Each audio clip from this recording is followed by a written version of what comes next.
नमस्कार. आज आपण वटसावित्री पौर्णिमा हा जो काही एक उत्सव आहे, सण आहे किंवा परंपरा आहे, याबद्दल मला काय वाटतं हे मी बोलणार आहे. सावित्री पौर्णिमा हा जो काही एक सण आहे, तर प्रामुख्याने हिंदू धर्मातील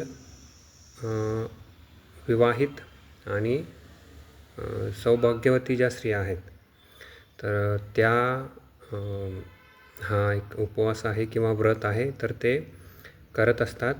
आणि त्याचा मुख्य उद्देश आहे की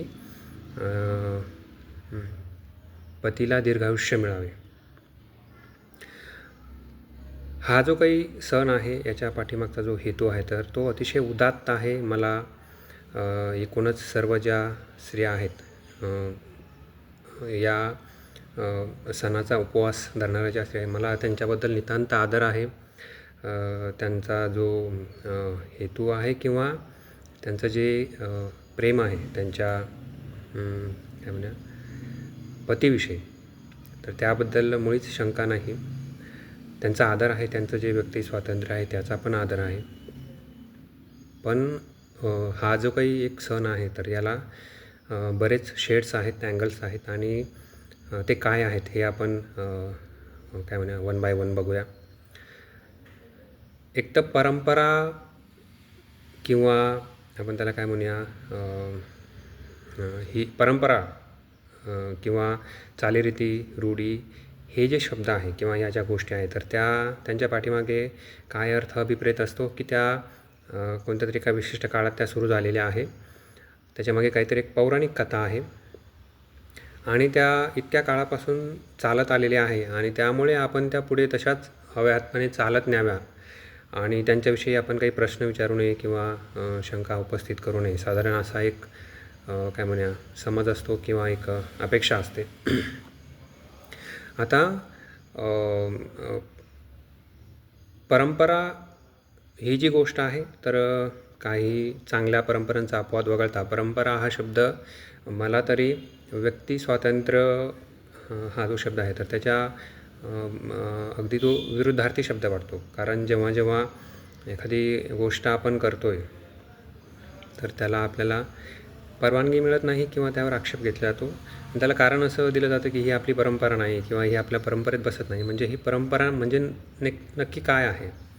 तर बऱ्याचदा मला असा अनुभव येतो परंपरा या शब्दाच्या बाबतीत किंवा या संकल्पनेच्या बाबतीत, की ती आपलं व्यक्ती स्वातंत्र्य जे आहे, तर ती नाकारते. आणि जी परंपरा तुमचं व्यक्ती स्वातंत्र्य नाकारते, तर ती परंपरा काही एकूणच व्यक्तीच्या किंवा व्यक्ती मिळून जो समाज होत असतो, तर त्याच्या हितासाठी किंवा प्रगतीसाठी, तर ती काही चांगली गोष्ट नसते. आता एकूणच आपण जर बघितलं की सर्वच जे सण आहे, उत्सव आहे, व्रत आहेत, परंपरा आहेत, तर ह्या सर्व स्त्रियांसाठीच आहेत. पुरुषांसाठी एकही उपवास नाही किंवा त्यांच्यासाठी एकही अशी गोष्ट नाही की जी त्यांना त्यांच्या पत्नीसाठी करावी लागेल. एकही त्यांना विवाहित जे पुरुष आहेत, विवाहित पुरुष, त्यांना एकही असा दागिना घालावा लागत नाही की जेणेकरून ते विवाहित आहेत हे ओळखू येईल. स्त्रियांना मात्र तसे ते अलंकार आहेत, तर ते वापरावे लागतात. आता दोन गोष्टी आहेत इथे. एक आहे की भारतातील पर्टिक्युलरली आपण काय म्हणू की हिंदू ज्या स्त्रिया आहेत, त्यांच्या व्यतिरिक्त जगभरातील सर्व ज्या, मग अमेरिकन आहे, रशियन आहे, आफ्रिकन आहे, तिकडं ऑस्ट्रेलियन आहे, या ज्या विवाहित स्त्रिया आहेत त्यांना मात्र असं अलंकार वापरण्याची सक्ती नाही आहे किंवा तशी काही त्यांच्याकडे पद्धत नाही आहे.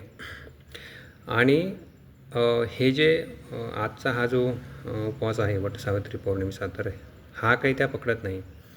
आणि जेव्हा ह्या सर्व गोष्टी त्या करत नाही आहे, तर म्हणून त्या काही काय म्हणूया कमी दर्जाचं ठरत नाही किंवा त्यांच्या पतीवर प्रेम नाही असं सुद्धा यातून सिद्ध होत नाही. त्यामुळे जी स्त्री आहे तिच्या पतीवर प्रेम आहे, जर ते आहेच तर ते दिसेलच किंवा जाणवेल. मग त्यासाठी हा जो काय म्हणा उत्सव जो आहे तर तो खरंच साजरा करण्याची आवश्यकता आहे का, किंवा हा साजरा करणं ही स्त्रियांची एक मानसिक गरज निर्माण मानसिक गरज ती झाली आहे का, हा सुद्धा एक मला वैयक्तिक पडलेला प्रश्न आहे. मी परत एक गोष्ट इथं हायलाईट करतो की स्त्रियांना त्यांनी काय करावं याचा पूर्ण वैयक्तिक त्यांना स्वातंत्र्य आहे, घटनेने दिलेले स्वातंत्र्य आहे, अधिकार आहे. त्यामुळे त्यांनी काय करावं हा त्यांचा प्रश्न आहे. फक्त इथं प्रश्न असा होता की ह्या सर्व गोष्टी फक्त स्त्रियांसाठी का आहेत, पुरुषांसाठी यातली एकही गोष्ट नाही. आता एखादा जो पुरुष आहे किंवा पती आहे तर तो असं जेव्हा म्हणतो की मी माझ्या पत्नीला स्वातंत्र्य देतो किंवा मी तिला अमुक स्वातंत्र्य दिलेलं आहे, तर या शब्दामध्ये अहंकार आहे, अभिमान आहे. आणि हे जे वाक्य आहे तर ते स्त्रीला एखादी मालकी वस्तू समजण्यासारखं आहे. आणि त्यामुळे जेव्हा असं पुरुषांकडून म्हटलं जातं तर ते काही चांगल्या प्रागतिक समाजाचं लक्षण नाही आहे. मूलतः जन्मतच प्रत्येकजण स्वतंत्र आहे, त्यामुळे कोणी कोणाला स्वातंत्र्य देत नाही किंवा ते घेत नाही. त्यामुळे ही जी गोष्ट आहे तर ही इथं आपल्याला लक्षात घ्यावी लागेल. आता आपण काय म्हणू त्याला की एखादी उदाहरणार्थ मला आपण काय म्हणू की एखादी स्त्री आहे आणि ही मानसिक गरज का वाटते असं म्हणजे मला जे वाटत आहे तर त्यासाठी एक उदाहरण मला असं द्यावंसं वाटतं की एखादी स्त्री आहे आणि ती तिच्या सासूबाईला पर्टिक्युलरली असं म्हणते की आई, माझ्या नवऱ्यावर नितांत प्रेम आहे आणि त्यामुळे मी काही आजचा उपवास धरणार नाही किंवा वडाच्या झाडाला तो दोरा किंवा तो जो धागा आहे तर तो काही मी बांधणार नाही, मला काही त्याची आवश्यकता वाटत नाही. असं काय म्हणूया, असं जेव्हा एखादी सुनबाई किंवा एखादी स्त्री सांगत आहे तर काय प्रतिक्रिया असू शकते बघा त्या सासूबाईची. ती असं म्हणेल की शांतपणे, ठीक आहे बेटा, तुला जसं योग्य वाटतं तसं तू करा, असं काही प्रतिक्रिया येणार नाही. नक्कीच राग येईल, बरोबर आहे. त्यामुळे पुरुष जे आहे, सर्वच नाही म्हणणार, पण पुरुष सत्ताक जी समाजव्यवस्थेला मानणारे पर्टिक्युलरली तर ते लबाड आहेच. त्यांना स्त्रियांचं जे स्वातंत्र्य आहे तर ते नको आहे. त्यामुळे ते तर त्यांना ताब्यात ठेवण्याचा प्रयत्न करतातच, पण स्त्री ही स्त्रीची शत्रू आहे की काय असाही एक इथं मला असं कधी कधी वाटायला लागतं. कारण ही गोष्ट करू नको किंवा अमुक कपडे घालू नको, तर असं जेव्हा सतत त्या स्त्रीला किंवा त्या सुनेला सांगण्यात येतं तर या पाठीमागे त्या घरातली जी एक वयस्कर जी स्त्री आहे तर तिचा या पाठीमागे मोठा काय म्हणूया हात असतो.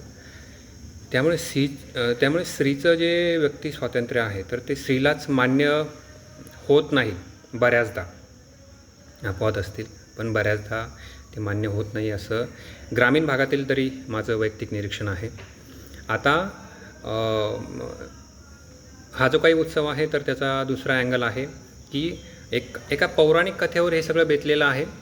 आणि त्या पौराणिक जी कथा आहे तर त्याकडे न जाता आता एक काय म्हणून हे सर्व केलं जातं की पुढचे जे 7 जन्म आहे तर हे कन्सिडर केलेलं आहे, अज्युम केलेलं आहे की पुढचे जे 7 जन्म आहे तर त्यासाठी हाच जो पती आहे तर तोच मिळावा अशी एक काय म्हणजे ईश्वराकडे मनोकामना केली जाते.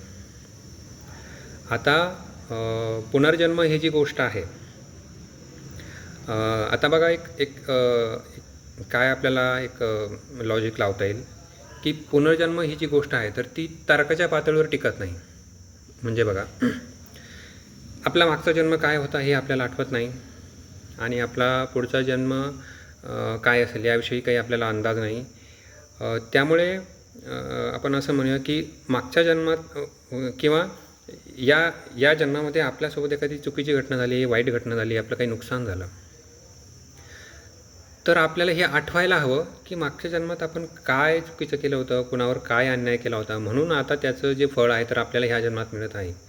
हे असं आपल्याला आठवत नाही. ते आठवायला हवं आपल्याला. किंवा मागच्या जन्मात आपण काय असं एखादं चांगलं काम केलं होतं, मग त्याचं एक चांगल्या प्रकारचं फळ आपल्याला आता ह्या जन्मात मिळालेलं आहे, हे सुद्धा आपल्याला आठवत नाही. त्यामुळे मागचा कितवा होता, हा कितवा आहे, पुढचा कितवा असेल, हे तर्काच्या पातळीवर टिकत नाही.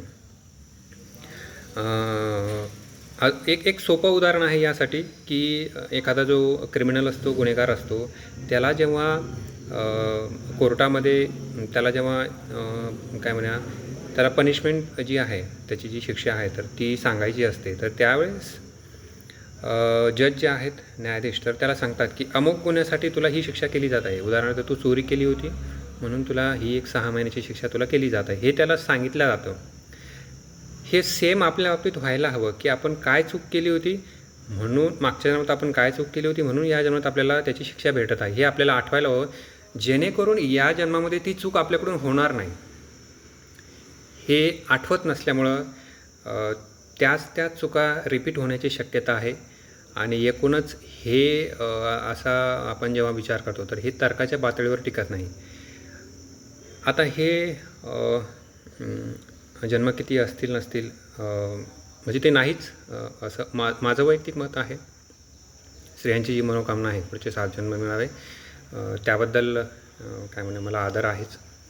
मी सुरुवातीलाच ही गोष्ट क्लिअर केली होती की हा जो उत्सव आहे किंवा सण आहे त्याचा हेतू फार चांगला आहे आणि त्याने पती पत्नी जे आहे तर त्यांच्यामधील जे प्रेम आहे तर ते वाढतं किंवा ते नातं अधिक घट्ट किंवा मजबूत होतं. फक्त त्याचा जो बेस जो आहे तर तो बेस जर आपण तर्काच्या पातळीवर काय म्हणूया लावण्याचा प्रयत्न केला किंवा घासण्याचा प्रयत्न केला तर तिथं ते टिकत नाही. मग हे टाळूनही आपल्याला काय म्हणूया पती पत्नी जे आहे तर त्यांना काय म्हणूया त्यांचं जे म्हणजे त्यांचं नातं टिकवण्यासाठी असा एक बेसलेस जो एक उत्सव आहे की ज्याला आपण काही लॉजिक लावू शकत नाही, मग त्याची गरज का पडावी. हे मी अगोदरच सांगितलं की जर त्यांचं एकमेकावर प्रेम आहे तर ते जाणवेल आणि दिसेल, बरोबर आहे. मग त्यासाठी हा जो उत्सव आहे तर त्याची खरंच आवश्यकता आहे का.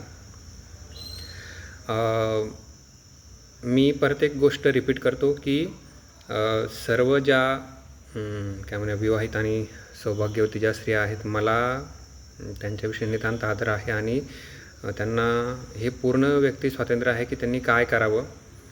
मला वैयक्तिक काय वाटलं याविषयी मी माझं मत मांडलेलं आहे.